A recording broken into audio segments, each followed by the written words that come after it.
What if I told you the only thing standing between you and a six-figure YouTube business was a single story? Not a camera, not an algorithm, just one good story. And no, this isn't clickbait. It's the heart of one of the most powerful books you've probably never heard of, Stories That Stick by Kindra Hall. Today, I want to tell you a story, not just inspired by the book, but made possible because of it. A story that changed everything for the character you're about to meet, and in many ways for me too. Right now, as I record this video, my YouTube channel has 1 subscriber, fewer than 50 views, 7 videos, and it's just over a week old. So maybe you're thinking, what could this creator possibly know about success? And you'd be right to ask that. But maybe that's exactly the point, because if the storytelling methods in this book truly work, if the books I'm sharing are as transformational as they claim, then this channel right here from scratch might just become the proof. Not just theory, not just reviews, but stories brought to life, and a channel that grows because they work. So if you're curious, if you want to see if this works in real time, then maybe stick around, subscribe, watch the stories, and maybe, just maybe, they'll help you grow too. And without any more delays, our story begins. The ring light was too bright. Again. Sarah blinked, leaned closer to her webcam, forced a smile, and hit record. Hey guys, welcome back to my channel. Today we're going to talk about... She froze. The words felt hollow, flat, like she was reciting something she half believed, hoping someone out there cared. No one did. You know how people say just post consistently and your audience will find you? Sarah did, for 6 months. And her audience? 4 views. 1 was her mom, the other 3, probably bots. She had the right keywords. The thumbnails were click-worthy enough, but people didn't stay. That was the real problem. They clicked, but they didn't care. They didn't finish her videos, they didn't comment, and the algorithm noticed. That night, sitting on the couch with a half-eaten bowl of cereal, she asked herself the question she'd been avoiding for months. What if I'm just not interesting? The next day, while doom-scrolling through a creator forum, a comment stood out. If your videos aren't getting views, it's not because you're not good, it's because your stories don't stick. Underneath, someone had replied with a book title, Stories That Stick by Kindra Hall. Sarah downloaded the audiobook out of desperation, not hope. She listened while folding laundry, pacing her tiny apartment, and eating dry toast. And something happened. Kindra didn't talk about going viral. She talked about how the right story, told the right way, could do what no algorithm ever could. Make someone care. Sarah paused the audiobook, stared at the wall, and whispered, I don't need more gear. I need a better story. So here's where most people get stuck. And honestly, Sarah did too. She didn't have some rags to riches tale, no 6-figure launch, no big tragedy, and definitely no wild comeback. Just a girl, a camera, and, well, a dream that was starting to rot a little. But then, in chapter 4 of Kindra's book, something finally clicked for her. Kindra wrote, people don't remember facts. They remember feelings. Emotions make stories stick. That's when Sarah realized she had emotions. She had moments, like the first time she tried to record and literally couldn't get a sentence out without sweating, or when someone commented, you're boring, and she cried herself to sleep, or even that flutter in her stomach the very first time a stranger subscribed. Those weren't just facts, they were her story, and now she had to figure out how to actually tell them. So, her next video, it really wasn't polished.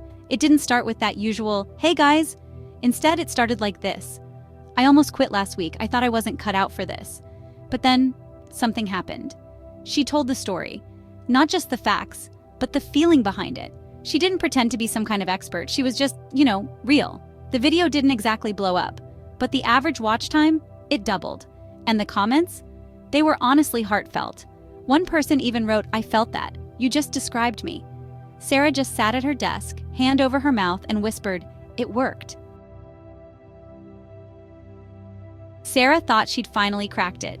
One good story, real engagement, surely now it would just snowball, right? But nope, the next video, flat. The one after that, even worse. 3 uploads later, she was right back where she started. 6 comments, 2 subscribers, and honestly, 1 very loud inner critic. What happened? She rewatched that successful video over and over, comparing it to the newer ones. They all had stories. They all had emotion. So why did one work and the others just fall flat? That's when she reread chapter 5. Kindra wrote, "The story is only part of the magic. It has to be the right story for the right moment. It must connect to something your audience needs, right now." And that's when it finally hit her. Sarah had been telling stories she cared about, but not stories her audience needed. The shift was subtle, but massive. Sarah started thinking less like a creator, and more like a friend. Not, what do I want to say, but what does my audience need to hear today? She studied comments, reread old DMs, looked for pain points, questions, doubts. She started creating stories that said, "You're not alone. I know what you're feeling. I've been there too." Instead of making tutorials with bullet points, she made stories with meaning. Her video about imposter syndrome opened with, "Last month I deleted an entire video because I hated how I looked. I told myself, no one listens to you anyway." Sound familiar? That one? 5,000 views. And more comments than she could respond to. But just as things started to rise, something knocked her flat again. The video was everything she'd worked toward. She poured her heart into it, shot for hours, edited for days. The story arc was perfect. She hit publish, waited. 2 hours in, no views, no comments. Not even her mom clicked like. Her stomach dropped. How could this one fail? It was personal, vulnerable, crafted with intention. Everything she'd learned from stories that stick, applied. And yet, silence. She cried that night. Ugly cried. And for the first time in months, she opened YouTube Studio and hovered over delete channel. Before she could click, her phone buzzed. It was Mia, a friend she hadn't spoken to in ages. "Hey, I just watched your last video. I sent it to my little sister. She's going through something heavy and..." She cried. She said it helped her. Like, really helped. Silence. Sarah blinked away tears. "You may not see the views," Mia said, "but I saw the impact. Don't stop." That call reframed everything. Kindra Hall had written, "Sometimes the story sticks, and you won't even know it, because stories don't always explode. Sometimes they echo." Sarah didn't need viral, she needed real. And that's what she was finally creating. After that phone call, something changed in Sarah. She didn't chase perfection anymore. Instead, she chased a connection. Her new process? Well, first, find the emotion. Second, tie it to a story from her own life. Third, make it about the viewer's journey, not hers. She shared how she used to rehearse her intros 20 times before ever hitting record. But now, she just starts with a story. "I don't need to be perfect," she said in one video. "I just need to be true." And people noticed. One of her subscribers commented, "Every time you tell a story, I feel like you're inside my head." Her subscriber count doubled in a month. Her watch time skyrocketed. She hit 1,000 subscribers, 4,000 hours. Day 89, monetized. Of course, this was after her 6-month failure. But now, she was monetized. Not from clickbait, not from hacks, from stories, sticky ones. But if you think this was the end of her story, you're wrong, because this was only the beginning, the first chapter of her YouTube career. 2 years later. That's how long it took Sarah to quietly build the kind of life she used to only journal about. She didn't explode into fame. She wasn't trending. She didn't get featured on the homepage or land in YouTube Rewind. But every day, someone new found her, watched a story, left a comment that said, "It's like you were talking directly to me." She didn't need millions. She just needed meaning. Her audience wasn't an audience anymore. It was a community. The kind that shows up in DMs when you're having a bad day. The kind that shares your videos not for clout, but because they matter. She had videos that made people laugh, videos that made people cry, videos that saved people. And the wildest part? She wasn't even trying to go viral anymore. She was just being honest, telling stories, stories that made people feel, stories that stuck. Want to hear the craziest full circle moment? One day, Sarah gets an email, subject line podcast interview request, from a famous YouTuber's team. She thought it was spam, almost deleted it, but no, it was real. They had found Sarah through a viral tweet. Someone had shared one of her video clips, in which she quoted a line, "If you don't tell your story, someone else will tell it for you, and they won't tell it right." That line at that moment was a pivotal moment for her. Sarah had said it off the cuff, on camera, in one of her rawest uploads. It wasn't rehearsed. It was real. It stuck. Now Sarah was about to be part of a famous podcast about how she went from invisible creator to full-time storyteller. That day, Sarah cried again, but this time, it was joy. It was disbelief, it was awe, because she realized she didn't just learn to tell stories, she became one. Now listen, don't think everyone in Sarah's life clapped for her success. Some didn't get it. Her uncle kept asking, "So, when are you getting a real job again?" Her ex, "Oh, he said it straight up. No one cares about your little stories on the internet." And there were nights she wondered, were they right? There were weeks when AdSense tanked, when her content flopped, when she poured her soul into a story that landed like a brick. But this time, she didn't spiral. Why? Because she remembered what Kindra wrote. When you know your story has purpose, you don't measure it in views. You measure it in impact. Sarah stopped asking, "Did I go viral?" She started asking, "Did it help someone today?" If the answer was yes, then the story did its job. Let's pause for a second. Because if you're wondering, okay, what kind of stories did she tell exactly? This is where Kindra Hall's framework comes in. Sarah didn't just wing it.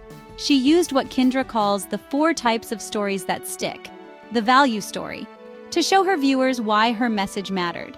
Sarah used these when explaining how content creation changed her life.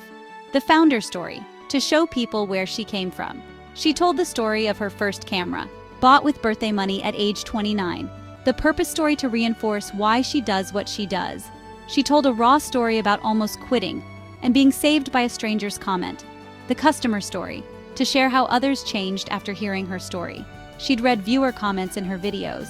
She spotlighted success stories from her subscribers. And by mixing those in, her channel didn't feel like content anymore. It felt like life. Here's what most people miss about storytelling. It's not just an intro. It's not just a marketing trick. It's the bridge between you and your audience. Sarah's breakthrough wasn't because she learned how to tell stories. It's because she finally understood why stories work at all. Because facts inform, but stories transform. They bypass skepticism. They disarm resistance. They make you feel safe enough to care. And when people care, they stay. They subscribe. They share. And that's the only growth hack that's ever really worked.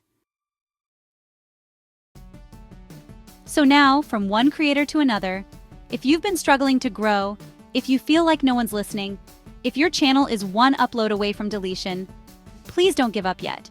Because you might not need a new camera, or a new niche, or a viral hook. You might just need a better story.